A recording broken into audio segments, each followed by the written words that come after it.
sometimes when it comes to this type of cold-blooded murder, there's often a sexual component, whether it's the sexual excitement or the sexual rage. If you look at some of these serial killers and the ones who have been interviewed after the fact, they will talk about being sexually excited by the actual violence, BTK, when he was strangling someone, either by hand or with a ligature, he really got off on that. He loved the power of it. He loved the episode as it was happening. That's what he got off on. And we see a lot of that. And it can be rage, where in some of these killers, they are using the victim as a substitute for a person who, typically the mother, who they believe caused all of their issues. And many times they are the ones who are to blame. But you either have sexual excitement or sexual rage, and sometimes both. And if it's sexual rage, it's typically a burst of rage that causes the, encounter. And then they have this cooling down period, and they won't kill anybody. They won't do anything. They almost disappear. And then once that wears off, then they come back. They kind of work themselves back up, and then they do it again. That's what really is the clinical definition of a serial killer. You have a cooling off period, and then you come right back up with that. Someone who uses murder for sexual excitement is a little bit different. They're the ones that are more planned out. They're the ones who think about their victims and how successful is this going to be, and I can't wait to do this. Who's my next victim? This is so exciting. And that's their frame of mind. But we can see just from Mary Bell's history that she was in this elite group of people who was really just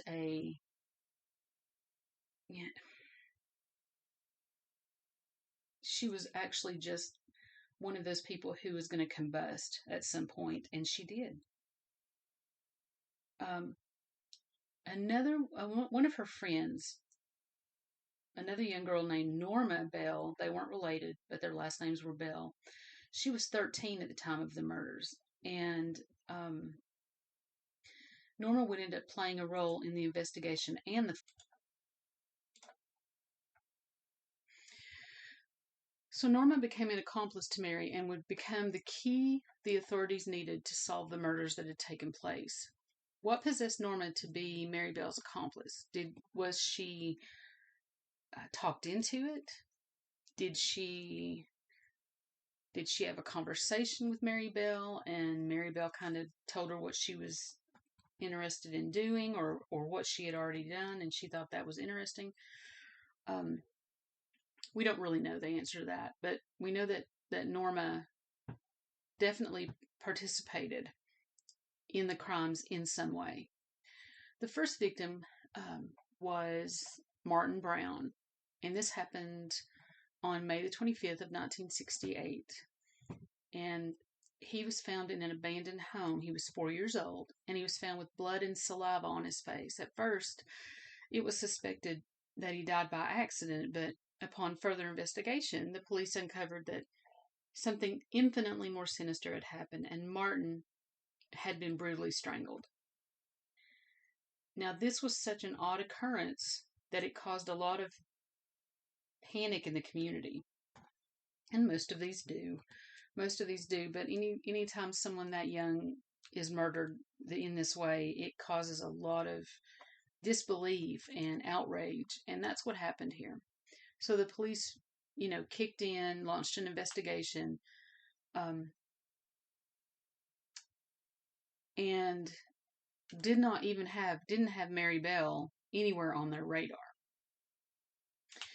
But after the murder, Norma and Mary Bell, and they believe that Norma wasn't actually involved in the first murder, only the second murder.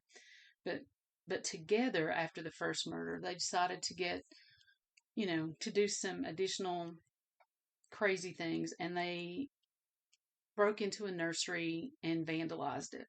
They destroyed some of the items inside, and while doing so, they left evidence that implicated Mary Bell in the murder of Martin Brown.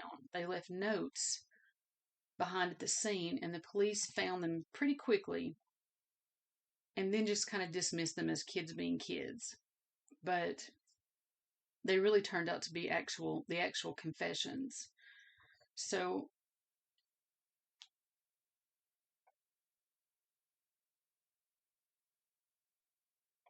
the next murder was Martin Brown.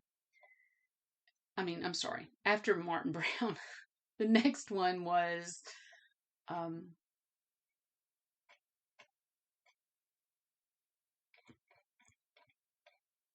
lost my place. Gosh, I hate it when I do that. Oh, we're back. So after strangling Martin and the act of vandalism where notes were found, Mary Bell was not really satisfied with that. She had gotten a taste for blood and had no intention of stopping. And so the next victim was 3-year-old Brian Howe, 2 months after the murder of Martin. And this time, Norma did participate. She wanted to try her hand at it. So on July 31st of 68, Mary and Norma lured the 3-year-old to the wastelands in the Scottswood area, where Mary murdered him, also by strangulation. While Norma was definitely present and involved in the murder, to what degree is unknown, as the stories of the two children varied when questioned, and they were naturally to be taken with a grain of salt, considering their young age. And it's really unbelievable. So I can imagine that the police would be like, really, are you serious? I'm not sure I believe all this. But here's the part that is disturbing beyond what we typically see. After murdering the 3-year-old, before the body was discovered, Mary Bell returned to the scene, like many serial killers do. We know a lot of them do. To relive the experience. While she was there, she mutilated the body, cutting into his thigh. There was a pair of broken scissors near the body, and then she used a razor to carve an M, presumably for Mary, into the child's body. She mutilated his penis, and she removed a clump of hair from the 3-year-old's dead, lifeless body. Lots of things can be presumed because of this graphic mutilation of his body. The fact that she chose boys, it could be that she was lashing out towards anybody that, any male, because she had been sexually assaulted and was prostituted. You could also think that because they were, so much younger than her, she had considerable power over them, and it wouldn't really matter if it was a girl or a boy.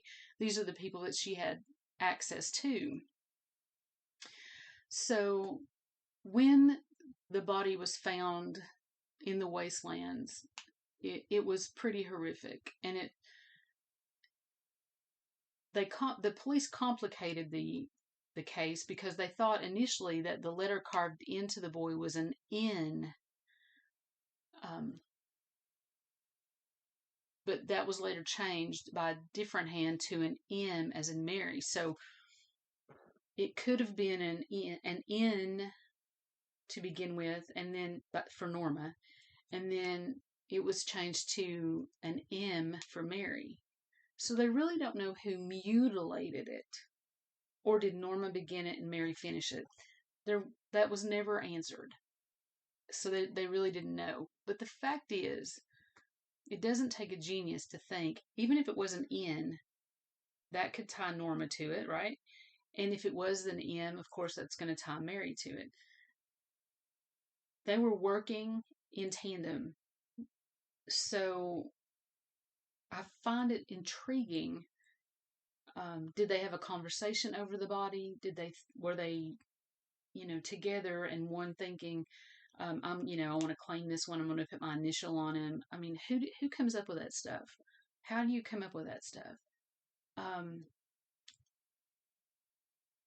I mean, I'm not a person that watches. I don't watch a lot of scary movies. I don't like them, and it's odd that I can read about these things and I can watch these shows, which are real, factual. And I'm not saying it doesn't bother me. It does bother me, but I can go on. Now, if I watch a horror movie, a really bad one, I I can't sleep. All these things keep going through my head about what if this and what if that, and that really bothers me. And it's illogical. It's really illogical, but that is the way. It's just the way I am. It's just too weird. I don't like them. These should be worse, but they're not. And I think it's because I really focus on trying to figure out why. Why did it happen? For me, it's not the sensationalism of what they did. It's what happened to them up to the point where they were led to murder someone, no matter how violent, it is. So when these girls were, if both of them were together with this body after the fact, I mean, what did they discuss? Were they sad about it? Did they wish they hadn't have done it? Were they regretful? If they came back and mutilated it, makes me wonder if they weren't just curious, and wanted it to be very, very much sensationalized once the body was found. I don't know. Their mind, the way that their mind is working at that time is such a mystery. When they were caught, though, and interviewed, they told very different stories. And Mary even made up an entire story about an 8-year-old boy who she claimed had become violent with Brian. She had witnessed it the day of the murder. And there wasn't an 8-year-old boy who she saw become violent with Brian. She made that up to throw the police off. But they were quickly able to rule that out. And then when questioned about the murders, Norma and Mary would often burst out into laughter. The day that Brian Howe was buried, investigators noticed Mary laughing as they lowered his coffin into the earth. She actually, because the families knew each other, she actually attended the burial. And if you follow these type of things, you will know that sometimes when they don't know who a murderer is, they always send undercover cops, investigators to the funerals, because more times than not, the actual perpetrator will show up to the event to quote unquote see what happens, see their handiwork. They'll approach the casket if it's open. They want to see the grief of the family and the community. They revel in that. And so for the investigators to actually see her laughing as that young boy was lowered into the earth, huge red flag. Huge red flag. Who laughs at that? Uh, in this case, I had been very impressed with how the police handled this. I think initially they didn't believe that young girls would be capable of doing this, but I think as things moved forward, they realized that, and just seeing someone laughing at a child being lowered into the earth is certainly not normal behavior. So eventually, Norma told the police that she watched Mary Bell murder Brian Howe. The two were initially brought up on manslaughter charges. Although the charges against Norma were dropped, Mary Bell was sentenced to, indefinite detention for her crimes. She spent 9 days in jail